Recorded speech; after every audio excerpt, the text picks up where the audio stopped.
नमस्कार, मेरा नाम आलोक है। आप देख रहे हैं बिहार के सबसे बड़े YouTube news channel live cities को।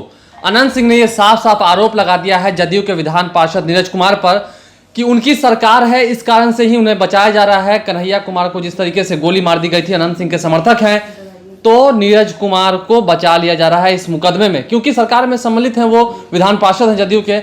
इस पर अब करारा तंज कस दिया है तुरंत जदयू प्रवक्ता नीरज कुमार ने। उन्होंने साफ साफ ये कहा है कि यदि हिम्मत है, सबूत है आपके पास, तो जाइए हाई कोर्ट, जाइए सुप्रीम कोर्ट, पूरी तरीके से एक्सपोज कर दीजिए, मीडिया बुलाइए और एक्सपोज कर दीजिए। यदि मैं दोषी हूं तो मैं भुगतने के लिए तैयार हूं, आपको कहने की जरूरत नहीं है। साथ साथ राहुल गांधी को बधाई भी दी है। जरा सुनिएगा खास बातचीत के दौरान नीरज कुमार ने क्या कुछ कहा है। नमस्कार सर, स्वागत है आपका लाइव सिटीज में। अनंत सिंह ने अभी हमसे बातचीत करते हुए ये कहा है कि जब हमारे पर बात आई थी उस वक्त 6000 फोर्स से मेरा घर घेरवा दिया गया। अब जब नीरज कुमार का नाम आ रहा है, विवेका पहलवान का नाम आ रहा है, तो वो लोग सरकार में बैठे हुए पावरफुल लोग हैं, कुछ नहीं हो रहा। पुट्टूस यादव हत्याकांड के साजिश के आरोपी जी और पुट्टूस यादव हत्याकांड के आरोपी ने जो मुकदमा दायर किया है, जी जो भी साक्ष्य माननीय विधायक जी वह पुलिस को उपलब्ध करा दीजिए। जी पुलिस को अनुसंधान करने का अधिकार है। जी अगर और आपको यह समझ में नहीं आ रहा है जी कि अगर सरकार किसी को बचाती जी तो जनता दल यू के हम विधान पार्षद है, पार्टी के प्रवक्ता है, जी पार्टी के चेहरा है, जी तो हम पर मुकदमा दर्ज होता। जी यही तो बताता है सुशासन है। और अपनी तुलना आप हमसे कर रहे हैं। जी अरे आप पर तो दर्जनों चोरी, रंगदारी, हत्या, डकैती, बल कि जैसे गंभीर मामले आप पर हैं। जी हमारे ऊपर कौन सा आरोप है? जी ये कौन सा आपको साक्ष्य देना चाहिए। और इससे भी अगर आपको दिमागी परेशानी हो रही है मेरे सड़कों पर मोकामा बाढ़ में घूमने से, जी तो अपने जमानत के लिए जैसे बेचैन होकर करके हाई कोर्ट, सुप्रीम कोर्ट जाते हैं, जी एक न्यायालय में याचिका दाखिल करिए जी कि नीरज कुमार जनता दल यू के प्रवक्ता विधान पार्षद पर आरोप है, जी हमारे पास ये साक्ष्य जी। है। पुलिस, हमको आशंका है कि पुलिस जांच सही नहीं करेगी। माननीय उच्च न्यायालय, उच्चतम न्यायालय, FOB जहां मर्जी करे वहां आवेदन दीजिए, तथ्यों की जांच हो जाएगी। लेकिन मैं मां ब्राह्मणी के दरबार में था, सच होता है, माता का आशीर्वाद हमको प्राप्त है। इसलिए आपने जो साजिश बुना है और हमारे मनोबल को तोड़ने का जो अपरोक्ष साजिश किया है, ये कायराना हरकत है। और कायराना हरकत जो करता है उसको जनता जवाब देती है। जो जिन पर अपराध, सुपारी लेकर के अपराध करने का दावा होता था, साजिश होती थी, जो आरोप लगते थे, वैसे लोग अब सुपारी लेकर के मुकदमा करवा रहे हैं। जी उन्होंने साथ साथ ये आरोप लगाया है कि जो लदमा में आपकी रैली हुई थी उसमें 200 से 300 लोग ही पहुंच पाए थे, बस इतना ही।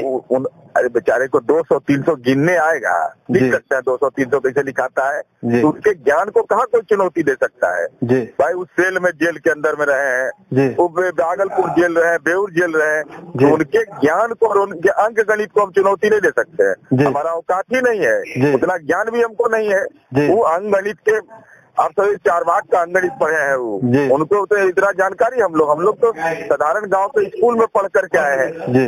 और दूसरा महत्वपूर्ण पक्ष यह है कि माननीय राहुल गांधी जी को बधाई। नहीं, अनंत सिंह ने खुद कहा है कि राहुल गांधी को प्रधानमंत्री वो बनाना चाहते हैं।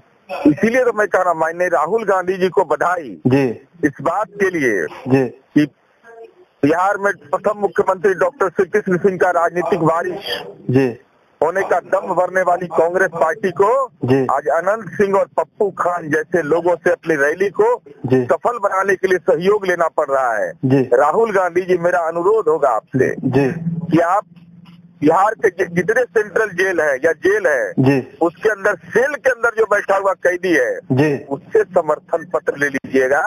और तब रैली उनका, जब आपको स्नेह और आशीर्वाद मिलेगा जेल के अंदर, जेल के सेल में बैठा हुआ कैदी, उसके समर्थन पत्र से तो और जानदार और शानदार हो जाएगा। नहीं, उन्होंने साफ साफ ये कहा है कि हम पूरा ताकत अपना लगा चुके हैं गांधी मैदान रैली को हिट करने में। नहीं, गांधी मैदान को हिट नहीं, सुपर हिट करें, हमारी आकांक्षा ये है। आज केवल अनंत सिंह और पप्पू खान ही क्यों, जेल के अंदर जो कैदी बैठा है उसका समर्थन पत्र क्यों नहीं, उसका भी समर्थन पत्र लेके करना चाहिए और बताना चाहिए कि हमको तो तेजस्वी यादव बैड एलिमेंट कहा था, हमको राहुल गांधी गुड एलिमेंट बता रहा है। ये है महागठबंधन में तेजस्वी की औकात। जी, तो कहीं ना कहीं आप मतलब पूरी तरह से चैलेंज दे रहे हैं अनंत सिंह को कि अगर उनके पास सबूत है तो जाकर के हाईकोर्ट में कह दें या दरवाजा खटखटा दें। बिल्कुल, हाईकोर्ट नहीं, सुप्रीम कोर्ट भी, एफओ भी, जहाँ मर्जी करे वहाँ दे दें। और अगर नहीं देंगे इसका मतलब है कि वो कायराना साजिश कर रहे हैं। जी, बहुत बहुत धन्यवाद सर हमसे बातचीत करने के लिए। धन्यवाद। आपने सुन लिया, राहुल गांधी की 3 फरवरी को रैली होने वाली है पटना के ऐतिहासिक गांधी मैदान में, उसको लेकर के बधाई भी दी है। साथ साथ ये कहा है कि आप रैली को हिट करा लीजिए, मेरी शुभकामनाएं हैं आपके साथ। लेकिन अनंत सिंह बहुत छोटी चीज है, जेल में जो कैदी बंद है जाकर के उससे भी समर्थन पत्र मांग लाइए और आने वाले दिनों में आपकी रैली सुपर डुपर हिट होगी। जदयू भी इसका समर्थन कर रहा है। अनंत सिंह तो बहुत छोटी चीज है। जहां तक बात रही अनंत सिंह के आरोपों की, तो अनंत सिंह को भी खुला चैलेंज दे दिया है कि जाओ जाकर के हाई कोर्ट का दरवाजा खटखटाओ, सुप्रीम कोर्ट का दरवाजा खटखटाओ, आगे में जो सबूत मिलते हैं उससे एक्सपोज कर दो। क्या एक्सपोज करेंगे अनंत सिंह, यह बड़ा सवाल उठता है। आने वाले दिनों में अगर इसका जवाब निकल के आता है उससे भी लाइव सिटीज जरूर आपको रूबरू कराएगा। अगर अभी तक आपने हमारे यूट्यूब चैनल को सब्सक्राइब नहीं किया है तो जरूर सब्सक्राइब करें, साथ साथ फेसबुक पेज भी लाइक करें। इसके अलावा विस्तार से खबर पढ़ने के लिए livecities.in पर बने रहें। धन्यवाद।